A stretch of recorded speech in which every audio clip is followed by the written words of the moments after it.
ആലുവ മണപ്പുറത്തെ കാഴ്ചകളിലേക്ക് പോകാം. അവിടെ നിന്നും നമ്മളോടൊപ്പം ചേർന്ന ഡാനി പോളാണ്. ഡാനി, എന്താണ് ഇപ്പോൾ അവിടുത്തെ സാഹചര്യം? എന്തൊക്കെയാണ് കാഴ്ചകൾ അവിടെ?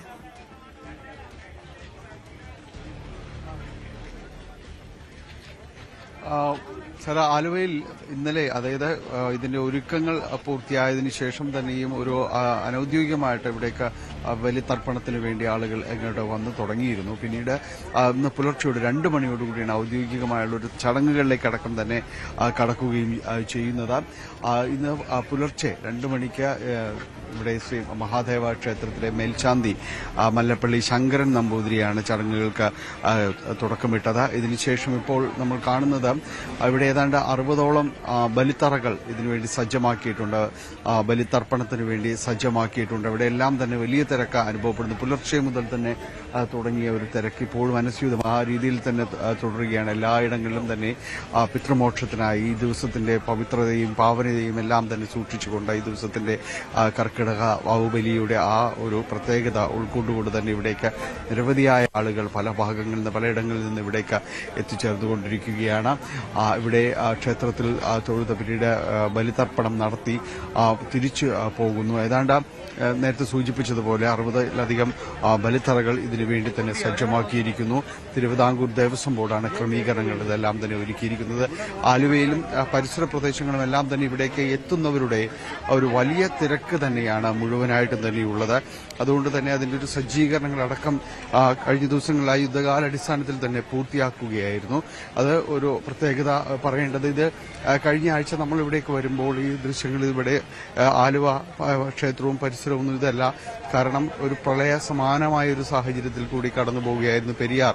നമ്മൾ കാണുന്ന ഈ പെരിയാറെല്ലാം കരകവിഞ്ഞ് ക്ഷേത്രത്തിന്റെ പകുതിയോളം എത്തിയ ഒരവസ്ഥയിലായിരുന്നു. അതുകൊണ്ട് തന്നെ ചെളിയും മണലുമെല്ലാം അടിഞ്ഞ ഈ കഴിഞ്ഞ ദിവസം വരെയും തന്നെ അതേപോലെ ഇവിടേക്ക് വരാൻ പോലും കഴിയാത്ത ഒരവസ്ഥയിലേക്ക് എത്തിയിരുന്നു. അന്ന് ഈ ചടങ്ങുകൾ ഇതെല്ലാം തന്നെ വലിയൊരു ആശങ്കയുടെ നിഴലിലായിരുന്നു ഉണ്ടായിരുന്നത്.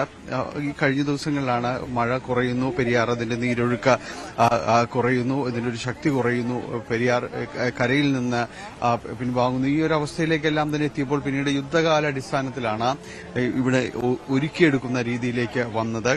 ഇവിടെ നിന്ന് ചെളി മുഴുവനായിട്ട് തന്നെ കോരി നീക്കി ക്ഷേത്രം പരിസരവും എല്ലാം തന്നെ വൃത്തിയാക്കി ഇന്ന് ഈ വാവുബലിയോടനുബന്ധിച്ചുള്ള സജ്ജീകരണങ്ങൾ, ക്രമീകരണങ്ങൾ ഇതെല്ലാം തന്നെ ഏർപ്പെടുത്തുന്നു. ഇവിടെ ഏതാണ്ട് 500ഓളം പോലീസ് ഉദ്യോഗസ്ഥരെയാണ് ഇവിടേക്ക് വിന്യസിച്ചിട്ടുള്ളത്. 3 അസിസ്റ്റന്റ് പോലീസ് കമ്മീഷണർമാരുടെ നേതൃത്വത്തിൽ 500ഓളം പോലീസ് ഉദ്യോഗസ്ഥർ വിവിധ ഭാഗങ്ങളിൽ, അതായത് ഈ മണപ്പുറം മാത്രമല്ല അതിന്റെ ഒരു ചുറ്റുപാടുമുള്ള പ്രദേശങ്ങളിൽ ഇവിടേക്കുള്ള ഗതാഗത ക്രമീകരണങ്ങൾ ഒരുക്കുന്നതും അതിനും എല്ലാമായിട്ട് തന്നെ 500ഓളം പേരെ വിന്യസിച്ചിട്ടുണ്ട്. അതുപോലെ നമുക്ക് കാണാനായിട്ട് സാധിക്കുകയും ചെയ്യും. ഈ പെരിയാറിൽ നീരൊഴുക്ക് വളരെ ശക്തമായി തന്നെ തുടരുന്നൊരു സാഹചര്യം തന്നെയാണ്. അതുകൊണ്ട് അഗ്നിരക്ഷാസേന, അതോടൊപ്പം തന്നെ മുങ്ങൽ വിദഗ്ധർ തുടങ്ങിയവരുടെ ഒരു സ്കൂബ ടീമിന്റെ തന്നെ ഒരു വലിയൊരു ആളുകളെ തന്നെ ഇവിടെ സജ്ജീകരിച്ചിട്ടുണ്ട്. വലിയൊരു ടീമിനെ തന്നെ സജ്ജീകരിച്ചിട്ടുണ്ട്. അവര് പെരിയാറിൽ കൃത്യമായ രീതിയിൽ പെട്രോളിംഗ് നടത്തി ആളുകൾക്ക് നിർദ്ദേശം നൽകുന്നുണ്ട്. കാരണം ഇവിടങ്ങളെല്ലാം സുരക്ഷാ വേലികൾ, ബാരിക്കേഡുകൾ പെരിയാറിന്റെ പടവുകളിലേക്ക് ഇറങ്ങുന്നവർക്ക് വേണ്ടി സ്ഥാപിച്ചിട്ടുണ്ട്. അതിനപ്പുറത്തേക്ക് പോകരുത്, ഒപ്പം തന്നെ ആഴമുള്ള ഭാഗങ്ങൾ ഏതാണ് എന്നതെല്ലാം തന്നെ അടയാളപ്പെടുത്തിക്കൊണ്ട് ഒരു മുന്നറിയിപ്പ് സംവിധാനങ്ങൾ അവിടെയെല്ലാം തന്നെ സുരക്ഷാ ഉദ്യോഗസ്ഥരെ അടക്കം വിന്യസിച്ചിട്ടുണ്ട്. ആയിരക്കണക്കിന് പേര് ഒരു സമയം തന്നെ എത്തിക്കടന്നു പോകുന്നത് കൊണ്ട് തന്നെ സുരക്ഷാ ക്രമീകരണങ്ങൾക്ക് വലിയ പ്രാധാന്യം നൽകിയിട്ടുണ്ട്. അതോടൊപ്പം ഈ ആലുവ ഇപ്പുറത്തേക്ക് എത്തുന്ന പെരിയാറിന് കുറുകെയുള്ള പാലമുണ്ട്. അത് ഒരു നടപ്പാലം എന്ന രീതിയിലും പിന്നെ മണപ്പുറത്തേക്ക് എത്തുന്ന പാലമാണ്. അവിടെയെല്ലാം തന്നെയും സുരക്ഷാ ഉദ്യോഗസ്ഥർ, അതോടൊപ്പം തന്നെ നിർദ്ദേശങ്ങൾ നൽകാൻ വോളണ്ടിയർമാർ ഇവരെല്ലാം തന്നെ സജ്ജമാക്കി അത് നേരെ മണപ്പുറത്തേക്ക് വന്ന് അവസാനിക്കുന്ന രീതിയിലാണ് ആ പാലമുള്ളത്. എന്തായാലും വലിയ ക്രമീകരണങ്ങളും മുന്നൊരുക്കങ്ങളും എല്ലാം തന്നെ ഇവിടങ്ങളിലെല്ലാം തന്നെ ഏർപ്പെടുത്തിയിരിക്കുന്നു. അതോടൊപ്പം തന്നെയാണ് train service, metro service, KSRTC ഇതെല്ലാം ഈ ദിവസത്തേക്ക് വേണ്ടി ഏകോപിപ്പിച്ചിട്ടുണ്ട്. മെട്രോ സർവീസ് ഇന്നലെ അർദ്ധരാത്രി മുതൽ തന്നെ ആരംഭിക്കുകയും ഇന്ന് പുലർച്ചയോടുകൂടി തന്നെ അത് കൂടുതൽ സർവീസുകളിലേക്കെല്ലാം തന്നെ കടക്കുകയും എല്ലാം തന്നെ ചെയ്തിട്ടുണ്ട്. KSRTCയും കൂടുതൽ സർവീസുകൾ ഇവിടെ മണപ്പുറം കേന്ദ്രീകരിച്ചുകൊണ്ട് തന്നെ നടക്കുന്നുണ്ട്.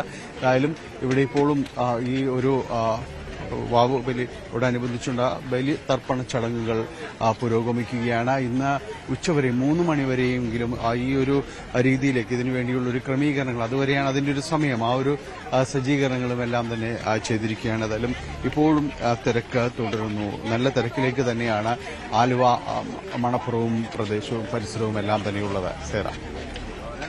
ശരി, ആലുവ മണപ്പുറത്ത് നിന്നും കർക്കിടക വാവ് ബലിയുടെ വിശദാംശങ്ങളുമായി ഡാനി പോളാണ് നമ്മളോടൊപ്പം ചേർന്നത്.